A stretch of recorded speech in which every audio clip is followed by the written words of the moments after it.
de todo lo relacionado con este tipo de dato fundamental en la ciencia de datos y el machine learning y obviamente en el álgebra lineal, que son las matrices. Entonces, específicamente en esta primera lección vamos a dar una introducción a las matrices. A través de varios ejemplos vamos a entender los diferentes campos de aplicación y los diferentes usos que pueden tener estas matrices. Entonces, comencemos hablando del primer uso, que es como herramienta para representar los datos. Tenemos, por ejemplo, acá unos datos estructurados, unos datos en formato tabular, y son el tipo de dato que de forma obvia podemos almacenar como una matriz. Una matriz esencialmente es una tabla que contiene unas cantidades numéricas. Entonces, si por ejemplo tomamos la columna altura y la columna peso de este set de datos, pues directamente podremos representarlos de forma matricial, donde cada elemento de esa matriz pues va a conservar la misma distribución que tenía originalmente en la tabla que tenemos del lado izquierdo. Entonces, este es el primer uso que podemos darle a las matrices. Pero además de funcionar para el caso de datos estructurados, también podemos entonces usar datos no estructurados y las matrices para representar esos datos computacionalmente. Entonces hablemos de las imágenes. Acá tenemos una imagen en escala de grises. Supongamos que tiene una altura, un número de filas determinado y que tiene un ancho determinado, un número de columnas. Esta imagen en escala de gris, entonces cada píxel es un número que puede estar en el rango de 0 a 255. Los ceros son tonalidades oscuras, los cercanos a 255 son tonalidades blancas y los puntos intermedios pues son tonalidades grises.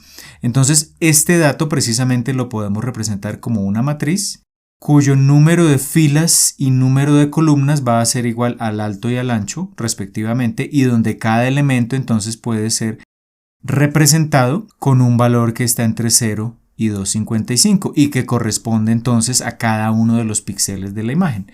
De forma similar, cuando tenemos una imagen a color es como si tuviésemos una imagen en escala de grises pero replicada con 3 planos.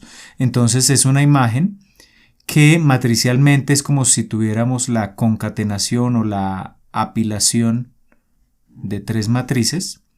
Cada una va a tener entonces la misma altura de la imagen original, el mismo ancho de la imagen original. Eso serían esas 3 matrices, pero cada una entonces contiene la información solo del plano rojo, de las tonalidades rojas, las verdes y las azules, y cuando se combina todo esto pues lo vemos como una imagen a color. Pero tenemos entonces una matriz representando precisamente una imagen en escala de grises o múltiples matrices representando imágenes a color. El texto, como lo hemos venido mencionando anteriormente cuando hablamos en alguna lección de las redes Transformer, también entonces puede ser representado precisamente usando matrices. Entonces podemos partir de palabras y podemos entonces representar cada palabra de manera vectorial, pero en las etapas posteriores de procesamiento que hace esa matriz no es conveniente tener los vectores de manera individual. Lo más conveniente es procesarlos todos de forma simultánea. Y por eso lo que se hace es concatenar cada uno de esos vectores en una matriz, que es lo que tenemos acá en la parte de abajo, y esa matriz precisamente está representando en este caso un texto con una extensión determinada que posteriormente entonces es procesado para extraer alguna información. Así es como funcionan todos estos modelos que hemos visto recientemente como ChatGPT o GPT-4, que son precisamente modelos en donde el texto es representado primero vectorialmente, pero luego en las etapas posteriores del procesamiento se usa una representación matricial. Acá tendremos entonces una matriz que permite procesar todo de manera simultánea. Un segundo uso de las matrices en la ciencia de datos y el machine learning es como herramienta para transformar datos. Hablábamos en el momento que tocamos las proyecciones y los cambios de base cuando estábamos en el módulo de vectores. Veíamos que cuando queremos transformar un vector que tiene una serie de coordenadas A1, A2, AN, que está en una base determinada, queremos llevarlo a una base 2, es decir, queremos encontrar sus coordenadas A1', A2', AN'. Esencialmente lo que hacemos es resolver estas ecuaciones, aplicar estas transformaciones donde tomamos la coordenada en la base original y hacemos el producto punto entre pares correspondientes de vectores unitarios en dirección de la base original y en dirección de la base destino. y hacemos esas combinaciones lineales para obtener entonces las nuevas coordenadas. Pues resulta que todo esto, no solo matemáticamente, sino de forma computacional, resulta más conveniente representarlo a través de vectores y matrices. Entonces, por ejemplo, si nos enfocamos en el lado izquierdo de este grupo de ecuaciones, ahí tenemos una serie de coeficientes A1', A2' hasta AN'. Todo eso lo podemos agrupar en un vector que va a tener n elementos, porque tendremos n coeficientes, es decir, estamos diciendo que nuestras bases tienen n vectores unitarios, son de dimensión n, y entonces acá tendríamos un vector n por 1.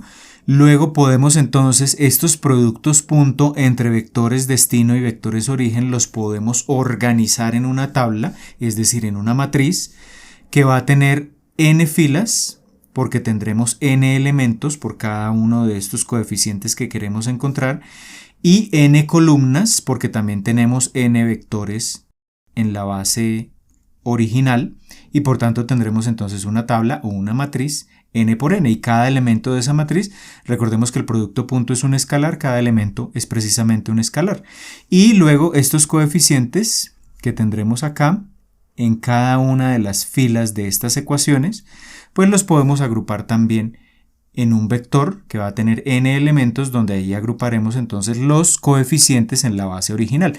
Entonces, para los cambios de base también podemos usar una representación matricial que va a operar sobre unos vectores y que va a generar entonces unos vectores resultantes en la base destino. También, continuando con la aplicación de las matrices para transformar datos, si hablamos por ejemplo de las redes neuronales, una red neuronal tiene por ejemplo unas entradas que son vectoriales.